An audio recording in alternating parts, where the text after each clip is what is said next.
সুপ্রিয় চাকরি প্রত্যাশী বন্ধুগণ, আপনাদের সবাইকে স্বাগতম জানাচ্ছি।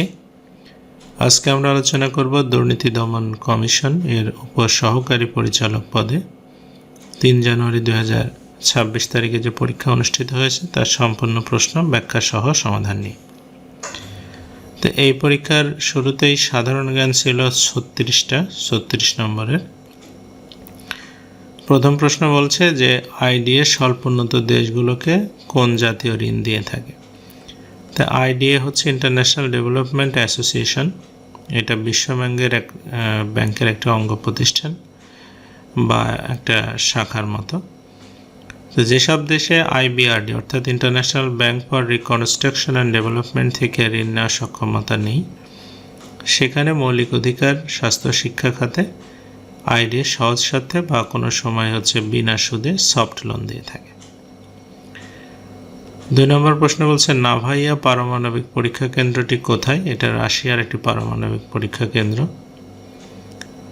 3 নম্বর প্রশ্ন বলছে কোন দেশটি ইউরোপিয়ান ইউনিয়নের সদস্য নয়। তো এখানে আপনার 4টা অপশন ছিল, যার মধ্যে বুলগেরিয়া এবং ডেনমার্ক হচ্ছে ইউরোপিয়ান ইউনিয়নের সদস্য সহ মোট 27টা সদস্য দেশ আছে, কিন্তু আপনার সুইজারল্যান্ড এবং নরওয়ে দুইটাই ইউরোপিয়ান ইউনিয়নের সদস্য নয়। 4 নম্বর প্রশ্ন বলছে আটলান্টিক সনদের ভিত্তিতে গঠিত হয়। এখানে 4টা প্রতিষ্ঠান রয়েছে। নেটো হচ্ছে 1949 সালে প্রতিষ্ঠিত হয় নর্থ আটলান্টিক ট্রিটি অর্গানাইজেশন নামে। আইএমএফ হচ্ছে ব্রিটন উডস সম্মেলনের মাধ্যমে এটা প্রতিষ্ঠিত হয়। জাতিসংঘ আটলান্টিক সনদের ভিত্তিতে প্রতিষ্ঠিত হয়। ওয়ার্ল্ড ব্যাংকও হচ্ছে ব্রিটন উডস সম্মেলনের চুক্তির মাধ্যমে প্রতিষ্ঠিত হয়। 5 বলছে বলশেভিক বিপ্লব কত সালে সংঘটিত হয়। বলশেভিক বিপ্লবটা হচ্ছে রুশ বিপ্লব এর সেকেন্ড ফেজ যেটা ছিল সেটা, যেটা অক্টোবর মাসে ভ্লাদিমির লেনিনের নেতৃত্বে বলশেভিক একটা দল আছে তাদের, সেই দল কর্তৃক এটা সংঘটিত হয়। এই জন্য এটার নাম বলা হয় বলশেভিক বিপ্লব। অনেক সময় এটাকে অক্টোবর বিপ্লবও বলে। এটা 1917 সালে হয়। 6 বলছে পাপুয়া নিউগিনি কোন অঞ্চলে অবস্থিত। এটা হচ্ছে মেলানেশিয়া। তো এখানে আমাদের পলিনেশিয়া অঞ্চলে যে দেশ রয়েছে সেগুলোর মধ্যে রয়েছে সামোয়া, টুভালু, টোঙ্গা। মাইক্রোনেশিয়ার মধ্যে আছে নাউরু, মার্শাল দ্বীপপুঞ্জ, কিরিবাতি, পালাও, ফেডারেল স্টেট অফ মাইক্রোনেশিয়া। মেলানেশিয়ার মধ্যে ফিজি, ভানুয়াতু, সলোমন দ্বীপপুঞ্জ, পাপুয়া নিউগিনি।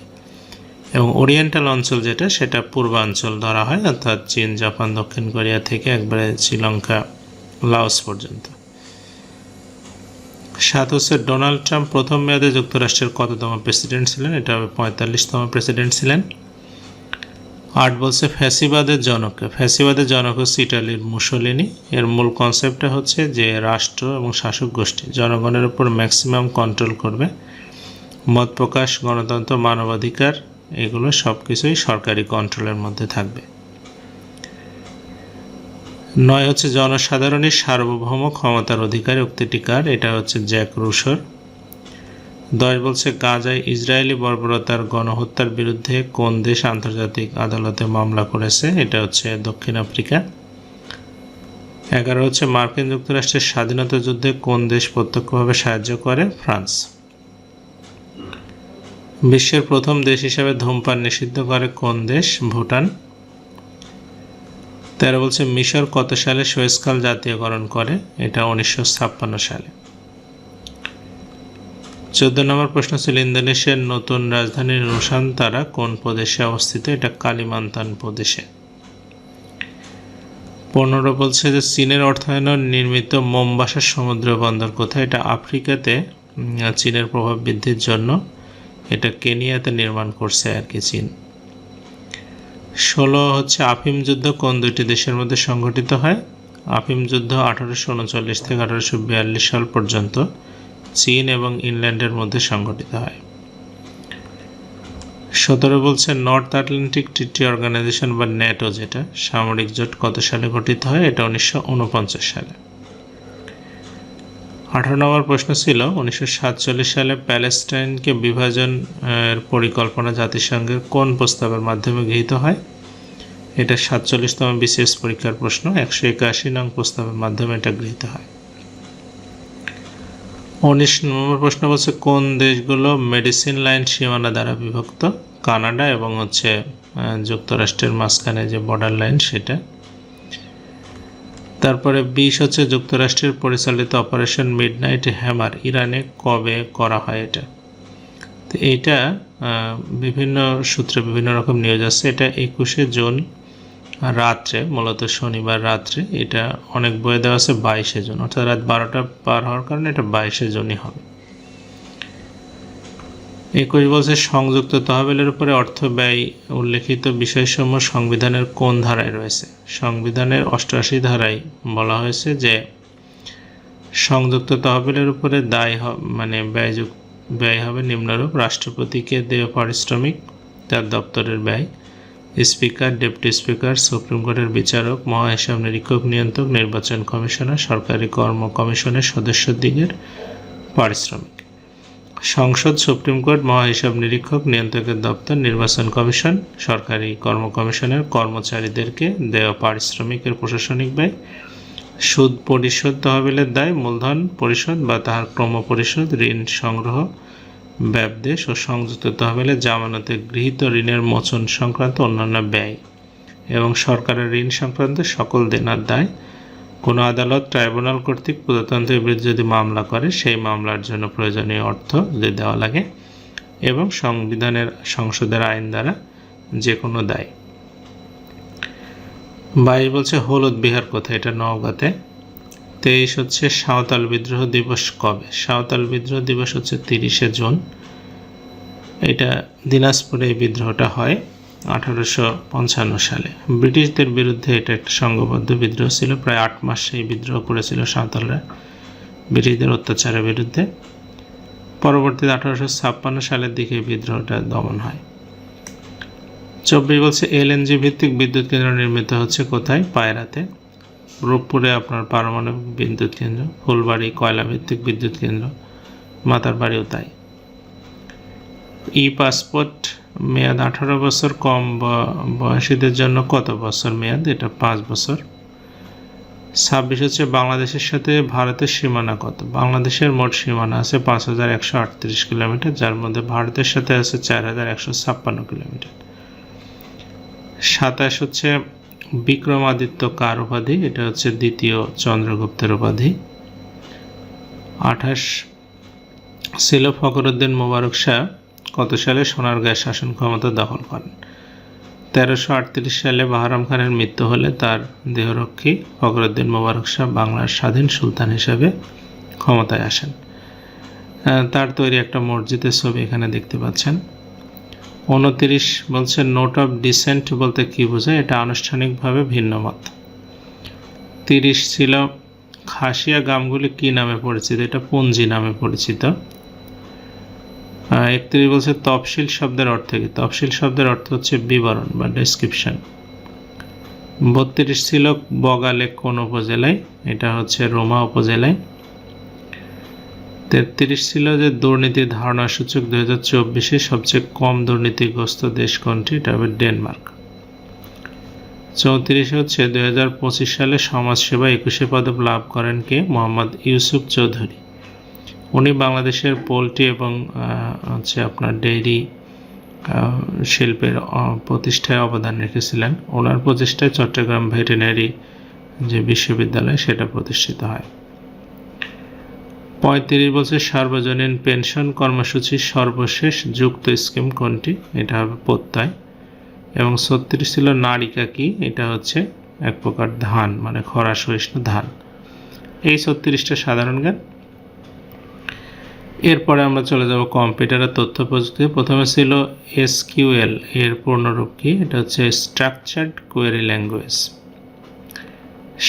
38 বলছে সাইনা ওয়েবো, এটা উদ্ভাবন করে কি? এটা একটা সামাজিক যোগাযোগ মাধ্যম, চীনের সিনা কর্পোরেশন তৈরি করেছে।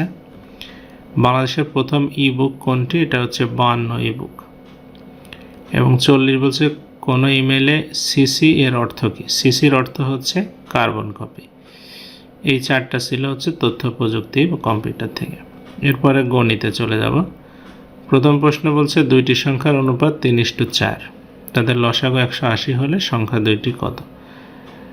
3:4 মানে 3 4 12 দিয়ে যদি আমরা 180কে ভাগ করে ফেলি তাহলে আমরা গসাগুটা পেয়ে যাব। তো গসাগু হবে 15। তো এখন এই 15 তাহলে একটি সংখ্যা হবে 3 15 45 আর একটা সংখ্যা হবে 4 15 60। এটা ক নম্বর উত্তরটা হবে, মানে 45 আর 60 হবে উত্তর। আচ্ছা 42 বলছে ক একটি কাজ করতে 6 দিনে করতে পারে, খ একটি কাজ 12 দিনে করতে পারে, ক খ একত্রিত কয় দিনে করতে পারবে। আচ্ছা, তো এখানে আমরা সহজ কথায় আমরা বলতে পারি যে উভয় যদি একসাথে কাজ করে তাহলে 6 আর 12 দুইটা গুণ করে 6 আর 12 যোগ করে 18 দিয়ে ভাগ করলে হয়ে যাবে, অর্থাৎ 4 দিনে তারা একত্রে কাজটা করতে পারবে। 43 বলছে যে একটি বর্গাকার মাঠের বাইরের চারিদিকে 5 মিটার চওড়া একটি রাস্তা আছে, রাস্তার ক্ষেত্রফল 500 বর্গমিটার হলে মাঠের ক্ষেত্রফল কত। তো আমরা মানে রাস্তার এক বাহু ধরবো x, আর মাঠে যেহেতু দুই পাশে 5 মিটার করে চওড়া হবে তাহলে বাইরের এক বাহু হবে x + 10, অর্থাৎ x + 10 হোল স্কয়ার থেকে আমরা হচ্ছে x হোল স্কয়ার বাদ দিলে রাস্তার ক্ষেত্রফল পেয়ে যাব হচ্ছে 500। তাহলে x² - 20x + 100 - x²। তাহলে এখানে আমাদের 20x = 400 হচ্ছে, x এর মান হচ্ছে 20। তার মানে রাস্তা বাদে এক বাহুর দৈর্ঘ্য 20 মিটার, তাহলে ক্ষেত্রফলটা হবে 20-এর উপর স্কয়ার দিলে 400 বর্গমিটার। এটাই হচ্ছে উত্তর। 44 বলছে একটি সমবাহু ত্রিভুজের এক বাহুর দৈর্ঘ্য a একক হলে ত্রিভুজের ক্ষেত্রফল কত বর্গ একক। আমরা জানি সমবাহু ত্রিভুজের এক বাহু যদি হয় তাহলে ক্ষেত্রফল হবে √3/4 a² বর্গ একক। 45 বলছে ত্রিভুজ ABCর কোণ A 37 ডিগ্রি, C হচ্ছে 53 ডিগ্রি হলে এটি কী ধরনের ত্রিভুজ।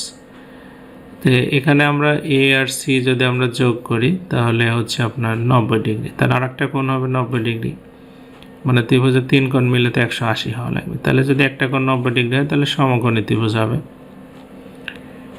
46 নম্বর প্রশ্ন বলছে একটি ধারার সংখ্যাগুলো নিম্নরূপ 1 1 2 3 5 8 এর দশম সংখ্যা কত।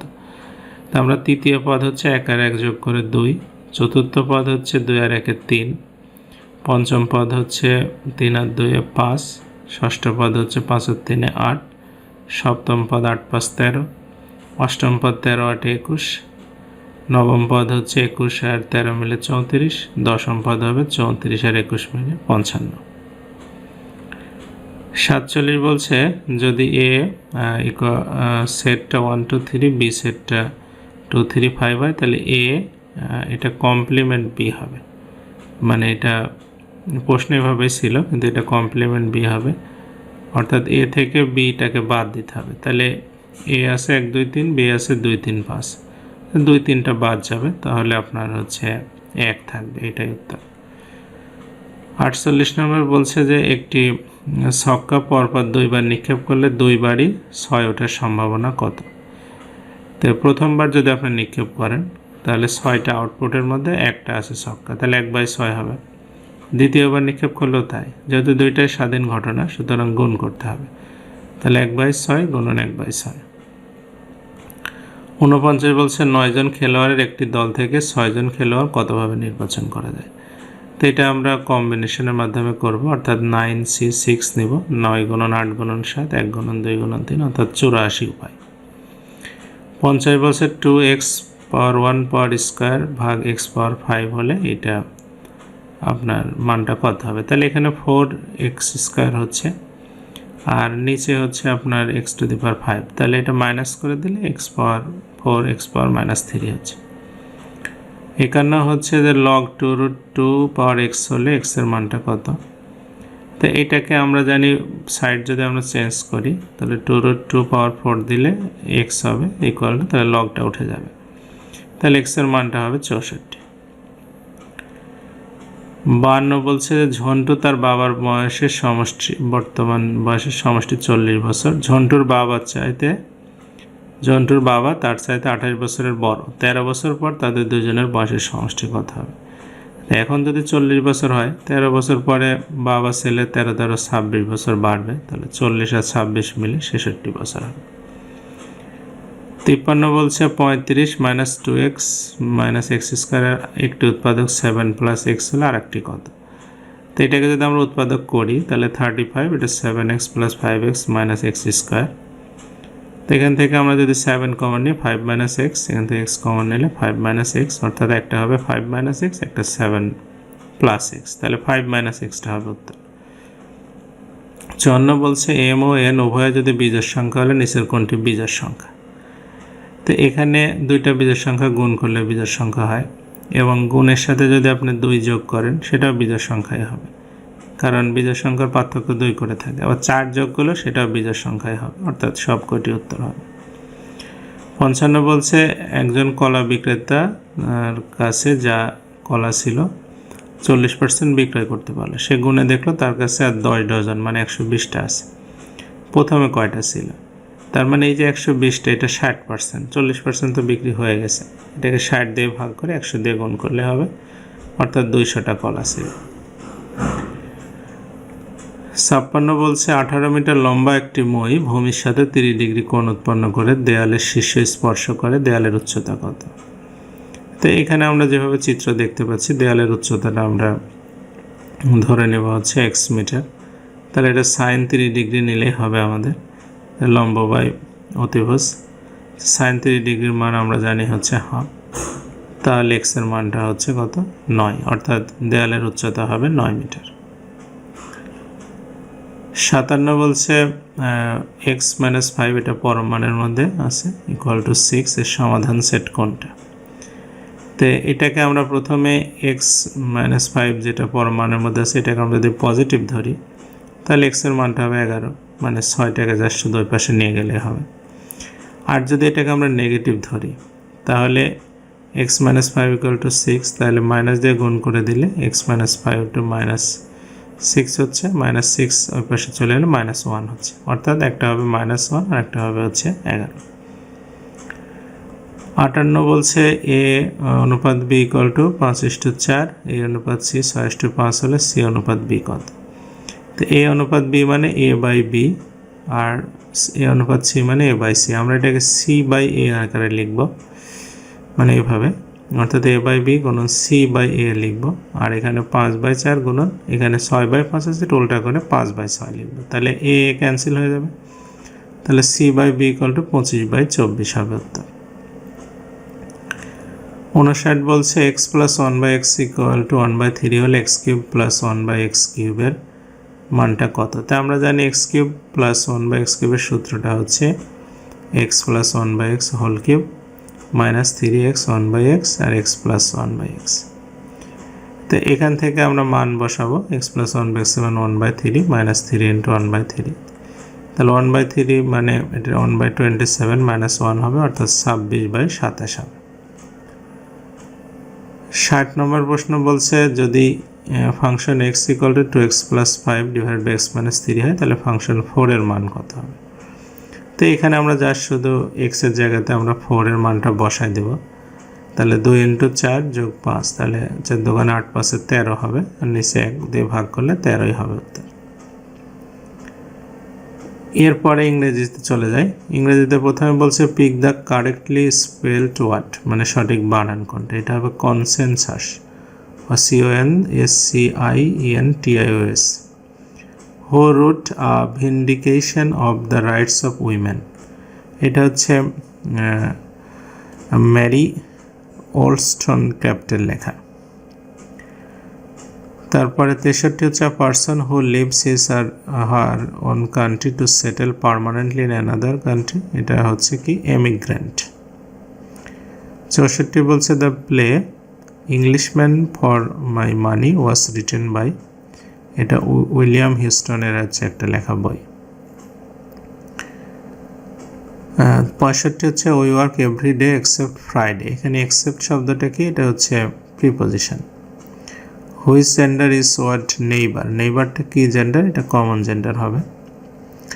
67 which has the identical singular and plural number, এটা হচ্ছে dice. He started teaching Hamlet, এখানে টিচিংটা কি? যদি হি স্টার্টেড কি স্টার্ট করলো টিচিংটা, এটা অবজেক্ট হিসাবে যদি আমরা চিন্তা করি তাহলে এটা হচ্ছে ভার্বের সাথে আইএনজি যুক্ত হয়ে জেরান্ট হবে। 69 বছর select the synonym of the inclement, inclement অর্থ হচ্ছে খুব খারাপভাবে বা রাফভাবে বা তীব্রভাবে, তাহলে এটা হবে রাফ। ডক্টর ফস্টাস, এটা হচ্ছে ক্রিস্টোফার মার্লোর একটা tragedy. 71, what is the meaning of the French leave? French leave অর্থ হচ্ছে মানে বিনা অনুমতিতে ছুটি কাটানো, লিভ উইদাউট পারমিশন। 72 হচ্ছে do you know the solution to the problem হবে, সলিউশনের পরে টু বসে। 73 ছিল প্লেজিয়ারিজম, এইটার অর্থ কি? এটার অর্থ হচ্ছে বাংলায় বলে কুম্ভিলক বৃত্তি, অর্থাৎ অন্যের লেখা চুরি করে বা অন্যের আইডিয়া চুরি করে চালিয়ে দেওয়া। The act of using someone else idea as one's own. এরপরে 74 নম্বরে বলছে who is the following complied and English dictionary? তো ইংলিশ ডিকশনারি প্রথম লিখেছিলেন স্যামুয়েল জনসন। 75 হচ্ছে the two cities in tale of two cities. Tale of two cities গ্রন্থে যে দুইটা শহরের নাম আছে, একটা লন্ডন আর একটা হচ্ছে প্যারিস। 76 বলছে she insisted on living the house. Insisted on living, যেহেতু এখানে জেরান্ট রয়েছে সেহেতু তার আগে পসেসিভ হবে, অর্থাৎ হিজ হবে। He does not adhere any principle, এটা হচ্ছে কোনো মানে নীতিতে অটল থাকে না, এটা অ্যাডহিয়ার টু হবে। 78 হচ্ছে millennium is the period of, এটা হচ্ছে 1000 ইয়ার, এর 1 বছরকে মিলেনিয়াম বলা হয়, মানে 1000 বছরকে। Who is not a Victorian poet, এটা উইলিয়াম ওয়াটসন। এবং 80 নম্বর বলছে the synonym of altitude. Altitude শব্দের অর্থ হচ্ছে উচ্চতা, এটা সিনোনিম হবে হচ্ছে হাইট। ওয়াইড মানে প্রস্থ, ডেপথ মানে গভীরতা, আর লেন্থ মানে হচ্ছে দৈর্ঘ্য। এই ছিল ইংরেজি। এরপরে আমরা বাংলায় চলে যাব। বাংলা প্রথমে বলছে মানুষের দেহে যেসব অঙ্গ প্রত্যঙ্গ ধ্বনি তৈরিতে সহায়তা করে তাকে কি বলে? এটা হবে বাক প্রত্যঙ্গ। মুসলেকা, লাশ, কুর্নিশ কোন ভাষার শব্দ? এগুলো তুর্কি শব্দ। 83 বলছে বাংলা বর্ণমালায় পূর্ণমাত্রা, অর্ধমাত্রা এবং মাত্রাহীন বর্ণের সংখ্যা কত? পূর্ণমাত্রা আছে 32, অর্ধমাত্রা আছে 8 এবং মাত্রাহীন 10টা। কাজী নজরুল ইসলামের কোন উপন্যাসের কেন্দ্রীয় চরিত্র জাহাঙ্গীর? এটা হচ্ছে কুহেলিকা। 85 বলছে জঙ্গমের বিপরীত শব্দ কি? এটা হচ্ছে স্থাবর। 86 রাইফেল রুটি আওরাত উপন্যাসের রচয়িতা কে? আনোয়ার পাশা। 87 হচ্ছে বাংলা ভাষার ব্যাকরণ প্রথম প্রকাশিত হয় কবে? 1743 সালে পর্তুগালের লিসবন শহর থেকে। কোন শব্দটি উপসর্গ সহযোগে গঠিত নয়? এখানে যেগুলো আছে সবগুলো উপসর্গ নিয়ে গঠিত। 89 বলছে ইসলামের ইতিহাস ও ঐতিহ্য কোন কাব্যের উপজীব্য? এটা 13তম বিশেষ পরীক্ষার প্রশ্ন। সাত সাগরের মাঝি কাব্যে ইসলামের ইতিহাস ও ঐতিহ্য নিয়ে বলা হয়েছে, ফারুক আহমেদের লেখা। 90 হচ্ছে কোনটি তৎসম উপসর্গ নয়? এটা হচ্ছে কু হবে। 91 বলছে ত্রিশঙ্কু দশা বলতে কি বোঝায়? মানে দোটানা অবস্থায় থাকা। চর্যাপদ কোন ছন্দে লেখা? এটা আপনার মাত্রাবৃত্ত ছন্দে। 33তম বিসিএস এর প্রশ্ন। 93 বলছে ব্যতিহারিক সর্বনাম কোনটা? মানে রিফ্লেক্সিভ প্রোনাউন, এটা হবে নিজে নিজে। ইউসুফজু লেখা কাব্য কে রচনা করেনি? এখানে যাদের নাম আছে তাদের মধ্যে মোহাম্মদ কবির হবে, এটা উনি ইউসুফজু লেখা লিখেননি। 95 হচ্ছে ক থেকে ম পর্যন্ত 25টি ব্যঞ্জন ধ্বনিকে কি বলে? স্পর্শধ্বনি। দুর্যোগের সঠিক সন্ধি বিচ্ছেদ কোনটা? দু বিসর্গ যোগ যোগ। 97 ছিল যে তন্ময়ের সন্ধি বিচ্ছেদ কি? তৎ যোগ ময়, তন্ময়। 98 হচ্ছে পঞ্চগড় কোন সমাস? এটা হচ্ছে 5টা গড়ের যে সমাহার, দ্বিগু সমাস। 99 হচ্ছে ডায়সোনেরা কোন ধরনের বর্ণ? এটা হচ্ছে তারণজাত বর্ণ। এবং 100 ছিল অনুগ্রহের বিপরীতার্থক শব্দ কোনটি? অনুগ্রহ মানে দয়া করা, এর বিপরীত শব্দ হচ্ছে নিগ্রহ মানে ঘৃণা করা। তো এই ছিল প্রশ্নের সমাধান। তো ভালো লাগলে আমাদের ফেসবুক গ্রুপ আছে জব এক্সাম মেট বিডি নামে, আপনারা সেখানে আমাদের সঙ্গে থাকতে পারেন। এতক্ষণ সাথে থাকার জন্য আপনাদের অসংখ্য ধন্যবাদ।